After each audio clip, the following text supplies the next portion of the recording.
Before Resident Evil 9 came out, I went back and played all the mainline Resident Evil games. You know, the ones with numbers after their name, or sometimes in their name. Code Veronica is in a unique position in that it simultaneously feels like a pseudo side project, but also a major mainline entry, pivotal to the series as a whole going forward. It didn't get the honor of that 3 number like Jill's Adventure and Nemesis, and I think for a lot of people, it impacted their appetite to play Code Veronica versus continuing on with the mainline series. I know, because I was the same way. It was only after I learned a bit more about the development of Code Veronica, and how its development overlapped with Resident Evil 3, that I decided to take the plunge. Plus, the fact that it seems to be almost certain to be the next big remake from Capcom piqued my curiosity even more. I mean, what could be that special about Code Veronica that Capcom wants to give it the full A-Team remake treatment? Well, it turns out a whole lot. Resident Evil Code Veronica is chock full of rich, creative, and unique ideas, a lot of which are executed haphazardly. Nevertheless, it's still a phenomenal experience and a very satisfying entry into the Resident Evil genre. Let's talk about the good, the bad, the softlock problem, and the potential for Code Veronica Remake to be a genre-defining banger, fit to wear the crown of the namesake's honor. Whatever. Let's start with the good. At its best, Code Veronica is a unique stylistic blend of survival horror and action horror. It has deep exploration which rewards thorough and careful searches of the environment. There's also an impressive amount of weapon variety too, with the inclusion of weapons that can be dual-wielded. I think this is awesome, and I can only imagine how Capcom could flesh this weapon variety out into some seriously impressive combat in a remake. This means that the game very quickly transforms into action horror. I actually think Code Veronica reminds me more of RE3 and 4 than RE1 and 2 in the sense that resources are plenty and so are the enemies. There are plenty of encounters where taking out enemies is the best way to progress, which is extremely satisfying, compounded by the fact that the game also boasts an impressive variety of enemy as well. This keeps each encounter fresh and keeps you coming back for more. And Code Veronica also features a robust dual character setup with Claire and Chris. The first half of the game features Claire as the player character, with the second half of the game being mainly occupied by Chris. This is a great system in general, but it's bolstered by the fact that Chris is following in the footsteps of Claire and experiences the direct consequences of Claire's actions. The two characters also have a shared item box, meaning that items left in the box by Claire can be used by Chris and vice versa. This dual player progression and shared item management is one of the most interesting parts of Code Veronica. It's a game almost perfectly split in two between Claire's sections and Chris's, and the fact that Claire's early resource gathering becomes instrumental in Chris's progression is extremely satisfying. The game's exploration is also designed very well. It retains that classic labyrinthian feel pivotal to the classic RE games and features some truly unique maps. The maps wind around on itself and additional paths are opened up in such a seamless way. It's one of the most satisfying Resident Evil games to learn and explore because of the sheer variety of locations you traverse through. Throughout your journey, you'll travel to a prison encampment, a training facility, a residence which has a secret background to a gothic vampirian mansion, a submarine that descends into a huge plane takeoff area, and an Antarctic lab complete with near identical recreation to the Spencer Mansion from RE1. I mean, the creative variety of locations keeps each section extremely fresh, and it's one of the best parts of the game. In general, Code Veronica has this gothic industrial vibe which is so unique to the series and is incredibly creative. Some of the cutscenes in particular also stand out for their noir-esque Max Payne level of camp and action. There are scenes where Steve is a real badass and saves Claire and pulls off sick moves while rocking dual submachine guns. It's epic all around in spite of Steve generally being a wet blanket of a character. Code Veronica also features an absolutely banging soundtrack. I'm not afraid to say that it's the best soundtrack in the entire franchise, and I don't even think that's much of a stretch to say that. There are absolutely epic tracks for nearly every section of the game, and their addition just heightens the mood and the atmosphere of Code Veronica. Standouts to me are the private residence theme,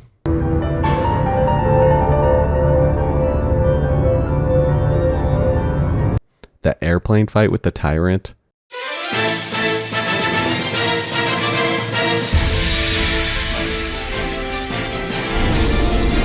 Chris's introduction.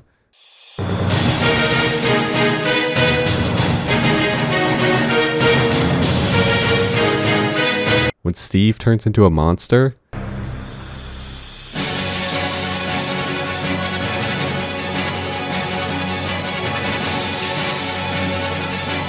And the iconic save room theme, which I think is far and above the best in the series.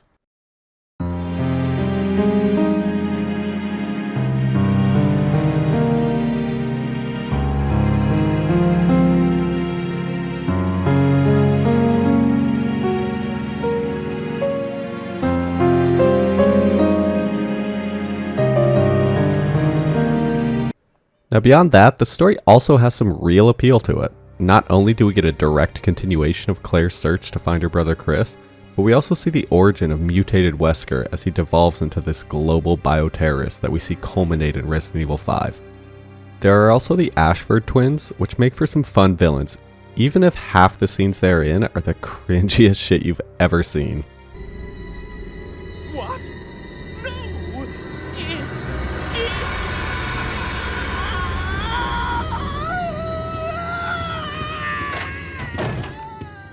Wait a second.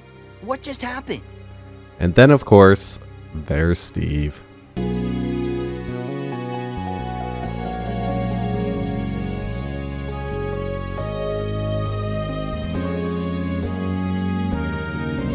Steve is not the worst character that Capcom has ever come up with in the Resident Evil franchise, but he's certainly close. He doesn't take up as much screen time as to make his appearance abhorrent, but he also doesn't add much to any scene that he's in. There's this weird dynamic where Steve is seriously simping for Claire in ways that are damn near creepy. He has no development other than one kind of impactful scene with him needing to kill his father who turned into a zombie. Father. Father. Father. Other than that, the only other redeemable part to Steve is the epic scene where he turns into a monster but then resists enough to save Claire. Generally, it's all pretty bad when it comes to Steve. What's interesting is that the worst parts of Code Veronica is that they are all right on the cusp of being something awesome and creative. Most of my complaints about this game are just a curl of the monkey's paw for the otherwise great sections. Take for instance when Steve turns at the climax of the game and we get an epic scene where Claire has to run away from him as he wields a halberd. The introduction is epic, the general set piece is phenomenal, but the actual gameplay is some of the most brain-dead stuff I've ever seen. If you just start running away, it is impossible to dodge Steve's attacks, and if you get hit a mere 2 times, that's it. GG. Try again. So you better hope you came prepared with a minimum of 2 heals, but probably 3 just to be safe. Otherwise, it's a guaranteed game over. There's also the Nosferatu fight on the helipad. It's an epic setting, and the character design for Nosferatu is awesome. It's also great you get a sniper rifle right before this encounter to use on Nosferatu's weak point. There's also custom cutscenes depending on if you kill him with the sniper, the knife, or just by any other means. The problem is that it is not fun at all to fight this guy. Firstly, he sprays poison all around the arena and it is almost impossible to actually tell where the poison is. This leads to constant staggers and frustration as you try to line up a shot. If you think getting distance is the key, then congrats, you played yourself. Because his swipes can knock Claire back nearly halfway across the helipad. This means that despite your positioning, there's a greater than 50% chance that any swipe he lands on you ends with you getting knocked off the helipad and instantly dying. It's baffling to me how such an epic set piece and boss design can quickly turn to shit the second the gameplay starts. The last boss is also abysmal. Again, it's a sick design, especially with the 3 phases. It's very cool how we see Alexia transform from her human form to a larva stationary tank to a full-blown airborne moth. It's very cool set piece. Except, guess what? When the gameplay starts, it sucks. The attacks can knock you on your ass, she constantly spits out ads which nip at your ankles, and then when you do get to phase 3, you have to aim a janky rocket launcher thing to try to hit a twitchy moth which jerks around and can also stun you out of the aiming animation. There's also this god-awful room of moths which can grab you and poison you, and from what I can tell, they indefinitely respawn. It makes no sense. Generally, for every awesome gameplay moment and set piece, there's an equally bad design, which can make some parts feel like a complete slog to get through. On a second playthrough, a lot of these are mitigated merely by the fact that you know how to handle them, but it's still questionable and frustrating.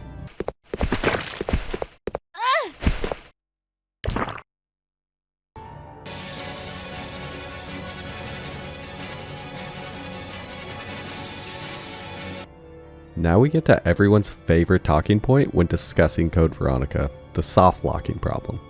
Before I played the game, I thought this would be much more prevalent in the experience as a whole. I think just being aware of it helped me a lot though, because I made a ton of saves and was also pretty conservative with my ammo consumption. However, the point still stands is that there is a very real chance that you can get soft locked at certain sections of the game, making progression either extremely difficult or downright impossible, which can effectively erase hours of progress up to that point. Now this is objectively true. A player can find themselves completely up shit's creek without a paddle and be forced to load a prior save. However, in my experience, this aspect of Code Veronica is grossly overhyped. The game gives you plenty of weapons and ammo that, chances are, if you are at least being somewhat conservative with resources and somewhat proactive with exploration, then this will never be an issue. Code Veronica is one of the most densely packed games in the Resident Evil series in terms of weapon variety, and what this means is that you would have to try really hard to have all the best weapons in your inventory at any given moment to completely hinder Chris's ability to progress. It's interesting to look back at my RE9 analysis and my critiques about the shared Requiem ammo between Grace and Leon, because I can so distinctly trace Capcom's hesitancy to incorporate a more in-depth shared resource system to Code Veronica, especially considering the fact that this is one of the most critiqued aspects of Code Veronica as a whole.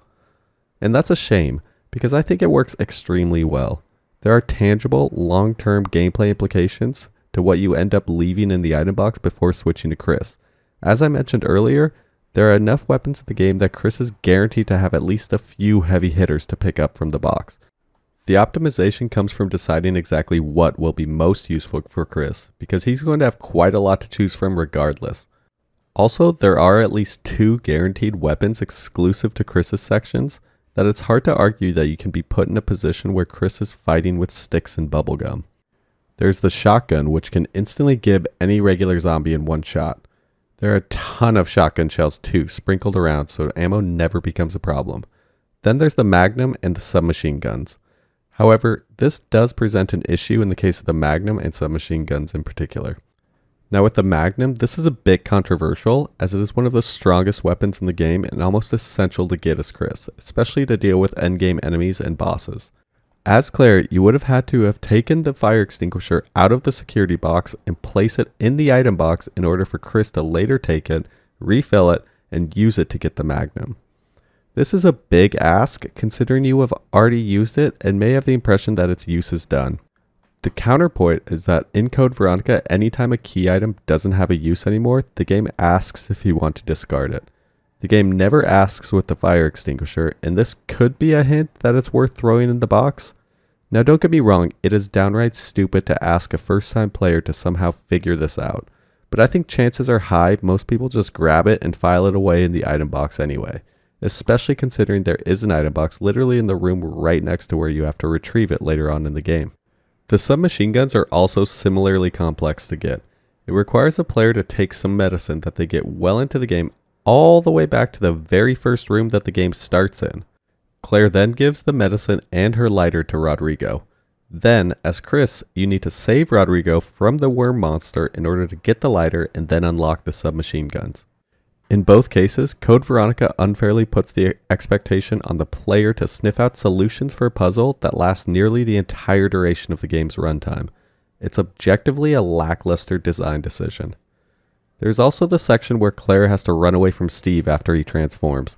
If you do not have at least 2 healing items, you will die. There is a way to do this section without taking any damage, but it's pretty difficult to pull off. This means that you have to tank through about 3 nearly fatal hits from Steve just to get away. In general, these potential softlock spots are poorly telegraphed, and I couldn't fault any player that found themselves in this position. And for that, I mostly agree with the hefty criticisms that it receives.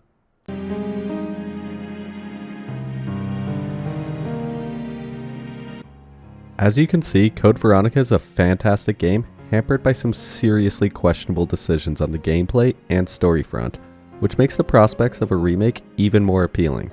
The slated remake has the potential to be the greatest modern RE Engine game, which is compounded by the fact that it will be many people's first foray into Code Veronica.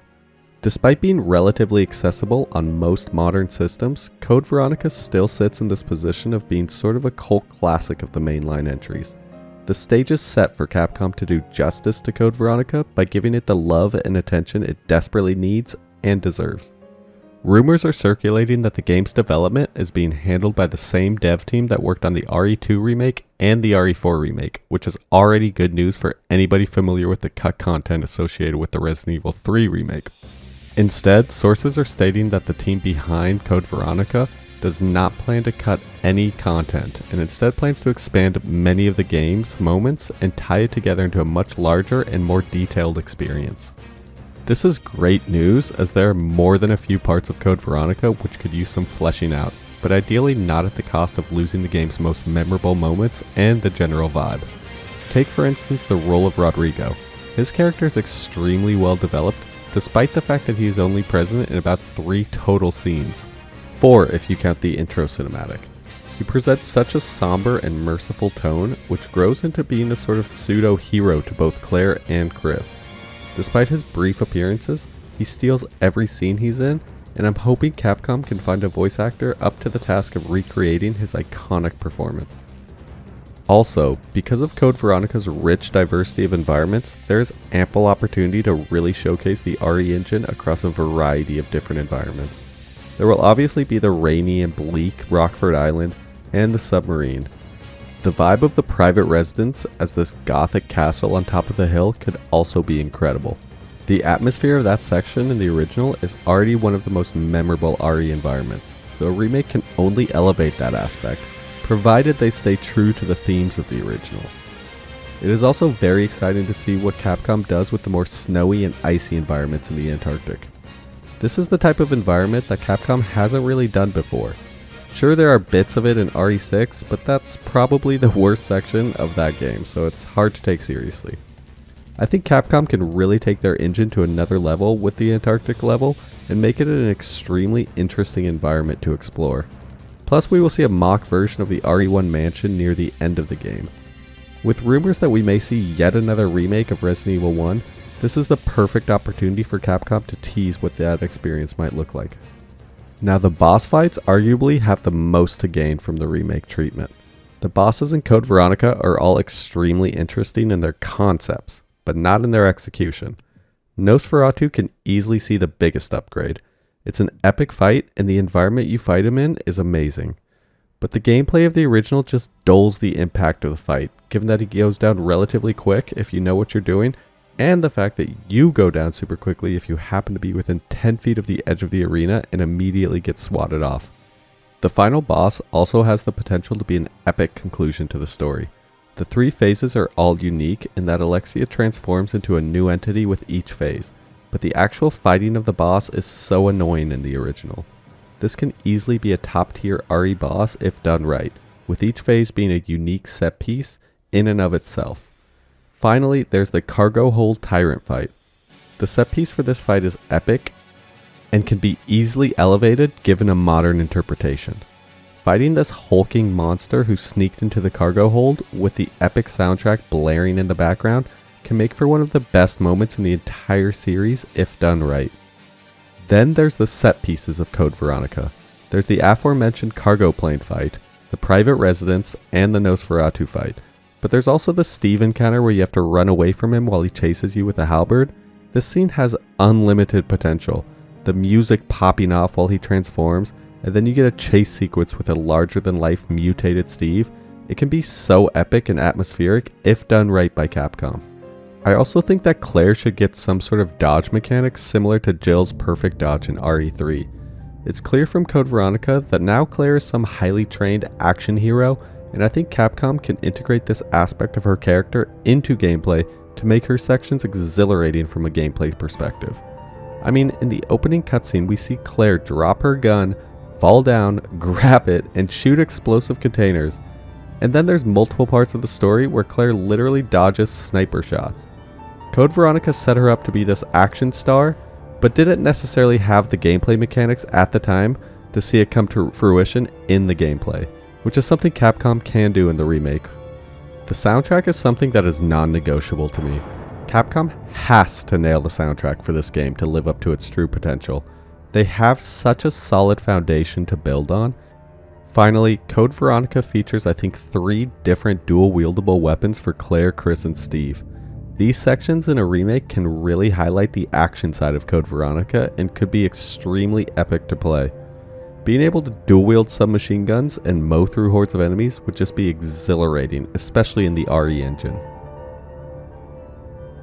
Code Veronica sits in this interesting position for me in the catalog of Resident Evil games. On one end, it features one of the most interesting blend of action and horror, complete with RE1 style level progression and encounters. But on the other end is a game that is full of small flaws which add up to be a serious dampeners on the entire experience. That's what makes a remake so interesting to me.